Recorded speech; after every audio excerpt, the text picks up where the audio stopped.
Hello guys, welcome back again to my channel bersama saya Hansen di sini dan seperti biasanya setiap harinya saya akan buatkan video seputar cryptocurrency. Apa kabar kalian hari ini semuanya? Semoga dalam keadaan yang baik-baik saja. Teman-teman, kita melihat Bitcoin pada akhirnya berhasil untuk breakdown dari trendline yang telah kita bahas di video kemarin. Dan juga sesuai dengan apa yang sudah saya jelaskan di video kemarin, jika kita berhasil breakdown, maka area yang bakalan ditargetkan minimum adalah kurang lebih area $82.000. Itulah yang persis kita lihat di hit oleh Bitcoin sebelum pada akhirnya kita mengalami sedikit rebound. Sekarang kita berada di kurang lebih area $83.000. Kita bakalan bahas di video hari ini kira-kira apa yang sedang terjadi in terms of price action dan juga apa yang bisa kita expect berikutnya terjadi. Jadi pastikan kalian stay tune terus sampai akhir video. Nah, teman-teman, per hari ini kita melihat crypto global market cap itu berada di angka 2,69 triliun dolar atau turun sekitar 2,83%. Sedangkan untuk top 10 coin sendiri keadaannya juga semuanya merah gitu ya. Cuma ada satu aja yang hijau sekaligus menjadi top performer hari ini, yaitu adalah XRP. Kenaikannya pun cuma 0,13% ke $2,18. Sisanya mengalami penurunan kurang lebih 1,sekian% hingga kurang lebih 4%. So, itu adalah outlook sementara dari beberapa top coin yang ada. Sekarang kita langsung aja masuk ke beberapa data dan berita terbaru hari ini.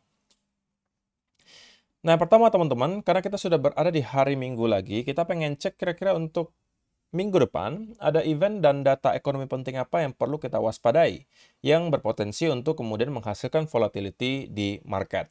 Nah, kalau misalnya kita melihat teman-teman, minggu depan sebenarnya di awal minggu itu tidak terdapat banyak event yang bakalan bisa menghasilkan volatility. Barulah nanti di hari Kamis kita akan mendapatkan data core CPI dan juga data CPI baik month on month ataupun year on year. Jadi keduanya bakalan dirilis sekaligus dan kita bakalan melihat kemungkinan besar ini akan menjadi hari di mana kita mendapatkan volatility di market. Tentunya tidak hanya di pasar saham Amerika Serikat, tetapi juga di Bitcoin dan kawan-kawan.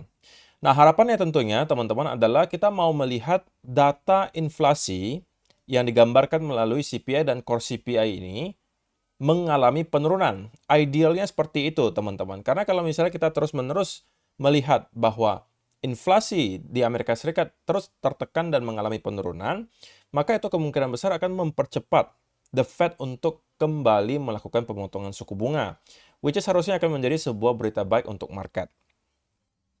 Jadi kita bakalan lihat ya, untuk sementara belum ada ekspektasinya ya teman-teman, belum ada ekspektasi dari para analis. Jadi kita cuma tahu data sebelumnya itu kalau untuk core CPI-nya 0,2, untuk month on month, year on year 3,1, sedangkan CPI itu month on month 0,2, year on year 2,8.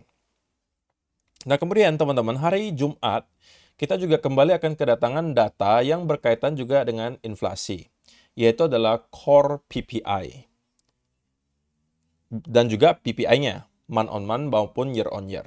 Jadi minggu depan adalah minggu di mana kita akan mendapatkan beberapa data sekaligus yang berkaitan dengan inflasi. Tentunya ini akan sangat penting untuk kita pantau teman-teman karena sekali lagi tugas The Fed itu sebenarnya hanya dua ya, yaitu untuk menstabilkan yang namanya inflasi dan juga menekan tingkat pengangguran. Nah, kalau misalnya kita sudah melihat inflasi itu bisa tertekan secara konsisten, maka mereka harusnya akan melonggarkan yang namanya suku bunga di Amerika Serikat. Atau dalam hal ini kemungkinan akan menurunkan. Karena kita sudah melihat suku bunga dari Bank Sentral Amerika Serikat itu sudah cukup tinggi dalam jangka waktu yang cukup lama. Jadi harusnya menurut saya sih tahun ini kita akan melihat adanya rate cuts. Cuman saya belum tahu kapan persisnya, tetapi harusnya tahun ini bakalan ada. Nah, itu yang pertama ya teman-teman, beberapa event dan data ekonomi yang kemungkinan bisa menghasilkan volatility untuk minggu ini. Nah, kalau misalnya kita melihat Fear and Greed Index, teman-teman, ini juga cukup menarik ya. Sudah kurang lebih mungkin bisa kita katakan 1 bulan terakhir lah ya. Kita itu bermain di area fear, teman-teman. Area fear dan juga extreme fear. Dan hal seperti ini sebenarnya sudah jarang sekali kita lihat, teman-teman. Di mana ada Crypto Greed and Fear Index itu berada di area extreme fear sampai dengan fear, mainnya hanya di range itu saja selama kurang lebih 1 bulan. Terakhir kali kita melihat hal serupa terjadi itu mungkin adanya di akhir tahun 2022 bahkan, teman-teman. Oke, di mana kita stuck di kurang lebih range 30 sampai 20 gitu ya. 40 sampai 20 deh, nggak usah kecil range-nya. Sedangkan kalau kita lihat di pertengahan tahun 2024, ya kita juga sempat sebenarnya untuk menyentuh ke kurang lebih area extreme fear, tetapi kita mendapatkan ada spike yang cukup liar di sini. Dan kita nggak stuck ya di kurang lebih range 40 sampai 20. Sedangkan di sini, di awal tahun 2025 ini, kurang lebih 1,5 bulan terakhir lah kita katakan, itu kita bisa katakan kita stuck di kurang lebih range fear sampai dengan extreme fear. Tetapi kalau misalnya kita perhatikan dari segi data historisnya, teman-teman, maka ini bukan sebuah kepastian ya, tapi kebanyakannya ketika kita menyentuh ke area extreme grid, biasanya itu adalah area yang cukup baik untuk kita start melakukan reakumulasi. Oke, sebaliknya kalau kita sudah masuk ke ranah extreme grid, maka itu mungkin bisa menjadi tempat bagi teman-teman untuk start memikirkan yang namanya taking profit.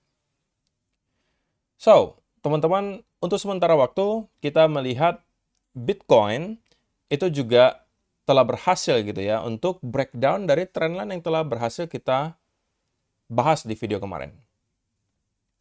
Sebuah trendline yang telah menahan Bitcoin dari kurang lebih tanggal 13 Maret kemarin hingga dengan sekarang. Ya kan?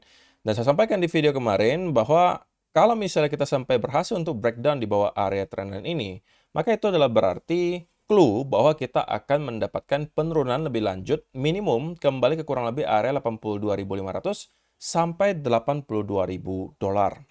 Dan kalau teman-teman perhatikan, kita sebenarnya persis menemukan bottom di angka 82.100-an, roughly di sekitaran area tersebut. Meskipun kita mendapatkan ada satu candle yang mencoba untuk breakdown, tetapi itu saya hanya consider sebagai sebuah fake out, teman-teman. Karena kita hanya mendapatkan ada wick ke bawah, tidak ada closing body candle sama sekali di bawah angka 82.000 dolar. Oke, jadi persis itu bottomnya sebelum pada akhirnya kita mendapatkan rebound di sini. Nah, tetapi teman-teman, meskipun kita mendapatkan adanya relief rally di sini, atau kalian mau sebutnya sebagai dead cat bounce juga bebas, tetapi itu tidak mengubah fakta bahwa Bitcoin telah berhasil untuk breakdown dari channel yang telah terbentuk selama kurang lebih 1 bulan terakhir. Which is bisa jadi berarti kita akan mempersiapkan diri untuk kembali nge-retest ke area lower low terakhir di 76.000 atau bahkan membentuk lower low baru. Bisa aja kali ini ke area 73 atau bahkan 70.000 dolar. Artinya yang mau saya sampaikan adalah selama kita masih bermain di bawah area lower trendline di sini, maka semua kenaikan yang kita lihat terjadi selama 1-2 hari ke depan, itu hanya saya consider sebagai yang namanya bearish retest, teman-teman. Alias breakdown dan juga retest. Dan kemudian kita lanjut sell off. Kemungkinan akan kembali ke area 80.000 yang pertama sebagai area tentunya minor support di sini. Kemudian kalau itu jebol, kita akan ke area lower low terakhir di 76 ribuan. Dan kalau misalnya kita memang tidak melihat ada perkembangan ya, terutama dari sisi pasar saham Amerika Serikat dan melanjutkan sell off di S&P 500, maka kita bisa melihat Bitcoin untuk membentuk lower low baru lagi. Dan kali ini kita mungkin bisa expect sampai ke kurang lebih area yang saya highlight di sini. 73 sampai 70 ribu adalah area yang cukup make sense untuk kita targetkan berikutnya. Nah, tetapi sekali lagi teman-teman, segala senario tentunya datang dengan yang namanya titik invalidasi. Nah, kalau misalnya invalidasi dari senario bearish yang baru saja kita bahas, itu adalah menurut saya teman-teman, kalau kita membentuk price action seperti ini. Kalau misalnya kita berhasil reclaim kembali di atas area trendline ini, kemudian kita jebol di atas 84.600, and then kita start untuk mendapatkan konsolidasi, maka yang terjadi berikutnya adalah kita membentuk yang namanya inverse head and shoulder, which is adalah tentunya sebuah pattern reversal yang memberikan clue ke kita bahwa oke, sepertinya yang kita lihat terjadi selama mungkin 1-2 hari ke depan itu adalah hanya sebuah fake out dan kita bersiap untuk kembali mendapatkan rally ke atas. Kali ini mungkin bisa hit ke kurang lebih area 90 atau bahkan 91.000 dolar. Nah, sebenarnya teman-teman, kalau misalnya kita sampai berhasil untuk membuat apa yang kita lihat hari ini sebagai sebuah fake out, menurut saya itu adalah sign yang cukup bullish ya. Karena berarti yang terjadi adalah market maker mencoba untuk memanipulasi dan memancing orang-orang untuk kemungkinan melakukan short, ya kan? Dan para whales mungkin bisa melakukan akumulasi posisi di kurang lebih harga ini. Dan kemudian kita justru mendapatkan rally dan breakout.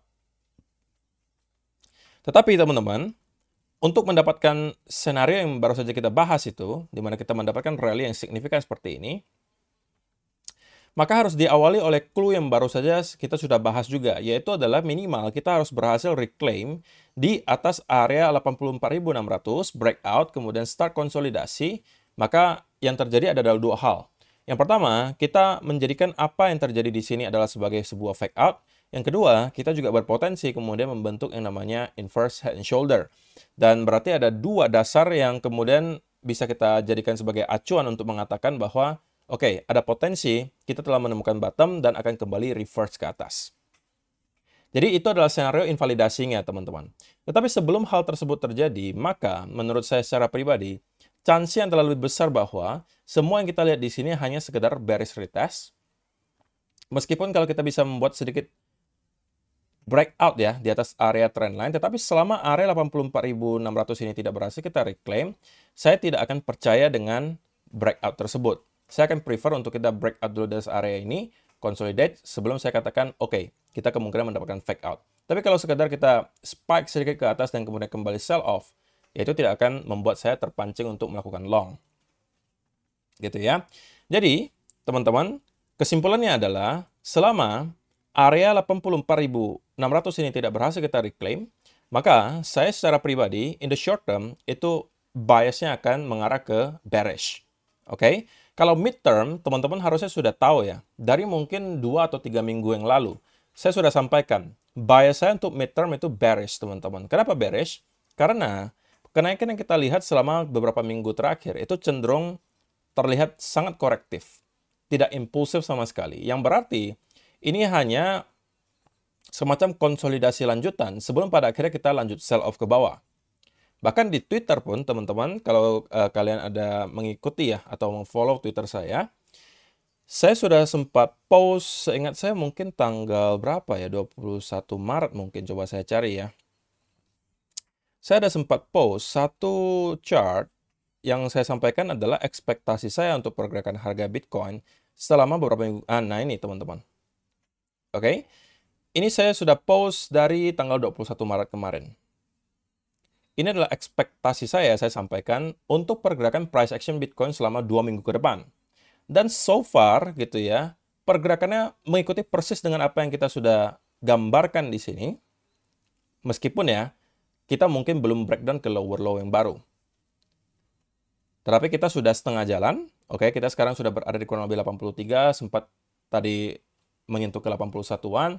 So far sesuai dengan senario yang sudah kita perlihatkan di sini. Ini mungkin karena saya nggak di setup seperti biasanya, saya nggak bisa perlihatkan before afternya gitu ya. Karena itu ada di PC saya. Tapi nggak apa-apa.